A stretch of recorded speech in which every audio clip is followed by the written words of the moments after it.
Hi world, welcome to Brian A. Law School, your go-to place for good governance and the rule of law. This is a continuation of the series Letters to the Next President of the Republic of Kenya. And as I promised you, Mr. President, I will be back, and I am back again to read 3 more letters from citizens of the Republic of Kenya on what they expect you to do when you take office. Allow me to apologize in advance if you hear some children playing outside. Those are the children who I teach and mentor. And it's a day that they are playing outside as they wait for me to teach them. So we shall dive right into the letters. This is letter number 4, dated 17th September 2020. Letter to the next President of Kenya. Dear Mr. President, received greetings from Jacqueline Waiharo, a young woman living with a disability from Nakuru, Kenya. This year has been a difficult one due to the global pandemic famously known as Corona or COVID-19, which has killed millions of people, shut down businesses, schools, airports, and countries. Regardless of its negativity, the pandemic has brought families together, developed a sense of belonging, and enabled people to be one another's keepers by enhancing love and unity. Born in the sprawling slums of Kayole, life wasn't easy. Theft, sexual abuse, domestic violence, and crime were the norms of the day. Having been born with a disability, my parents nevertheless took me to a normal school with abled kids. The children were not welcoming at first, but later they got used to my condition, except for a few stares here and there. What was not friendly was the environment. Accessing the classes and different school facilities proved very difficult because they were not disability friendly. The school had staircases everywhere, but no ramps to access the different facilities, making it difficult for inclusion education to take place. Later, I enrolled into an all-girls secondary school and college, and just as my primary school, the environment was not disability friendly. Nevertheless, I completed my studies regardless of these challenges. Joining the normal world, I did, but I encountered more problems than I had envisioned. Getting a job for a person living with a disability wasn't something to be taken lightly. Discrimination and being judged was part of all this. Bosses saw my looks and concluded on my capability to do any work, so chances of being employed were low, and if any chance was gotten, there was a lot of mistreatment, maltreatment, being taken advantage of, and of course, peanut pay. This added more pain on me as a person with a disability, but it gave me the morale and zeal to advocate for our rights. Currently, I am working with the government and different non-governmental organizations with the aim of championing our rights. Achieving this dream has proven difficult due to the less number of representatives in the government, whereby even organizations for the disabled are run by able people, hence less is achieved. The money disbursed to the persons with disabilities does not reach out to them due to the high levels of corruption and nepotism. Getting to the persons with disabilities representatives is equally hard. Mr. President, the public service transport is not disability friendly. The vehicles cannot accommodate some persons with different disabilities due to the spacing, small seats, and lack of ramps, making it harder for wheelchair users to board into the vehicles. This makes disability very expensive because if a person with a disability needs to go to a specific place, they either should have a personal vehicle, hire a cab, or Uber. The Constitution speaks of inclusion, yet a lot needs to be done for inclusivity to be achieved. Mr. President, regarding tax exemption, it takes months or years to get exempted, and the exemption only lasts for 5 years. Therefore, Mr. President, identifying the persons with permanent disabilities and totally exempting them from taxes to avoid unnecessary expenses could be life-saving and pocket-friendly. Dear Mr. President, the environment is making us more disabled than our disabilities, and it is my prayer that with your leadership, persons with disabilities are put into consideration by making the environment friendly, as well as ensuring equal distribution of opportunities and offering them equal employment opportunities just as the rest. Lastly, Mr. President, persons with disabilities should be accorded the same inherent rights as their abled counterparts because we all have equal voting rights. Yours faithfully, Jacqueline Waiharo, Kenyan citizen. Jacqueline, I have read your letter, and indeed I agree persons with disabilities need inclusion just as the Constitution provides. Letter number 5, dated 19th September 2020. Letter to the next president. Dear Mr. President, leadership comes from God and good leadership is action-oriented, not position-oriented. To the next president of the Republic of Kenya, I wish you the very best and pray for God's wisdom to guide your actions as you are preparing for the big role ahead. This letter is to remind you of the tasks and services you owe your patriotic citizens of the Republic of Kenya. First and foremost, Kenya is facing a major crisis of corruption that is crippling the economy of this great nation. Policies on integrity need to be streamlined to curb this shameful culture of corruption. The culture of accountability should be inculcated instead for the sustainable development of our country. Mr. President, rapid population growth rate is on the rise, yet resources are declining. The growing numbers of citizens threatens food security. Proper agricultural practices with technological advancement should be encouraged. I repeat, Mr. President, rapid population growth rate is on the rise, yet resources are declining. The growing numbers of citizens threatens food security. Proper agricultural practices with technological advancement should be encouraged to improve food supply. Family planning awareness should be provided to women and girls sensitized on their rights to avoid unwanted pregnancies.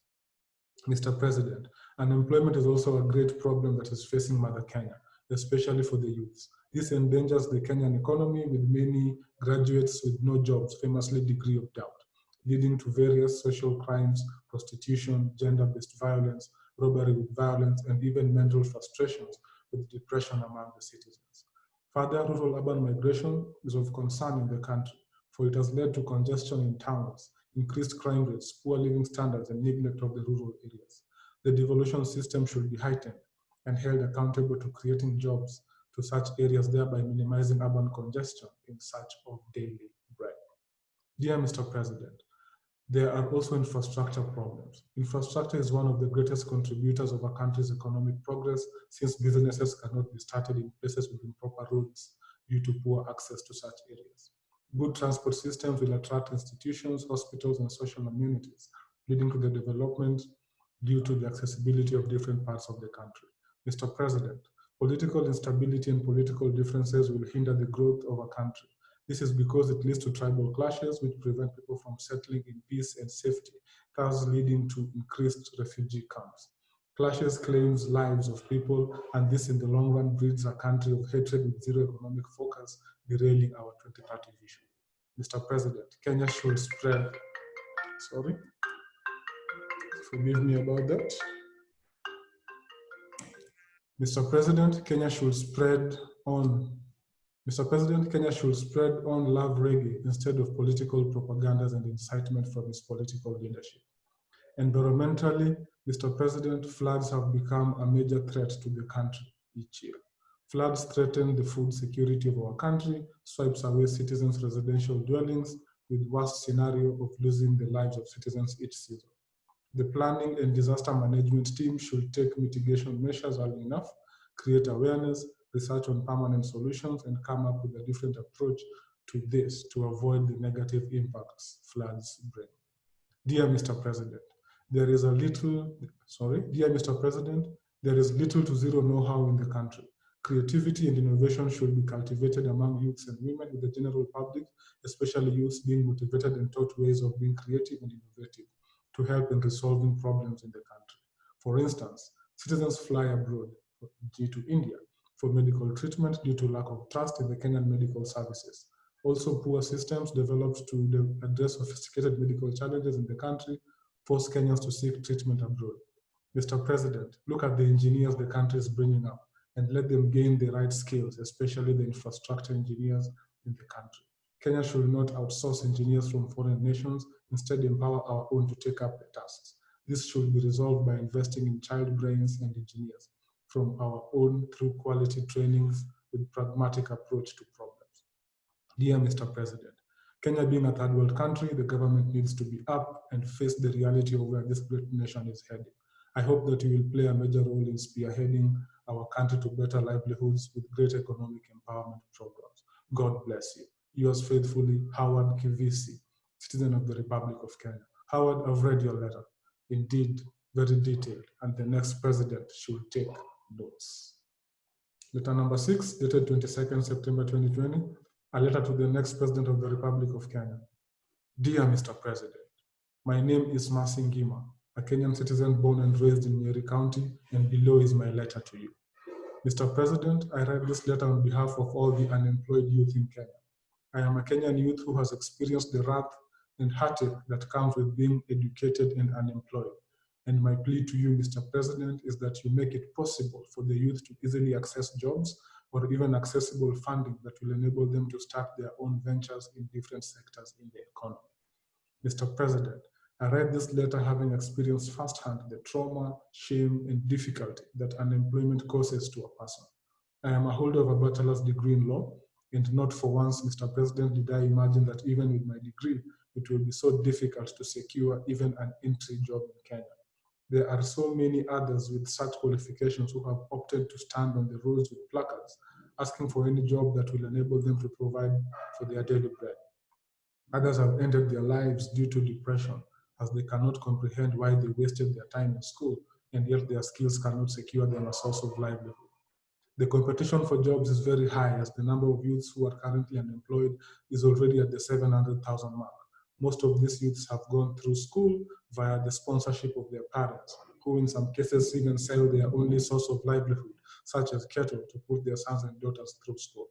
Their hope is that by educating their children, they will be able to guarantee them a better life and help eradicate poverty in their families. Contrary to this, once they are done with school, it is endless years of tamarking, that is, looking for a job with no success. The cycle of poverty continues, and in some cases, the pain of watching your parents and siblings languish in utter poverty, and yet all this was so that you could get the best education. This is what leads to some of the suicidal cases in Kenya.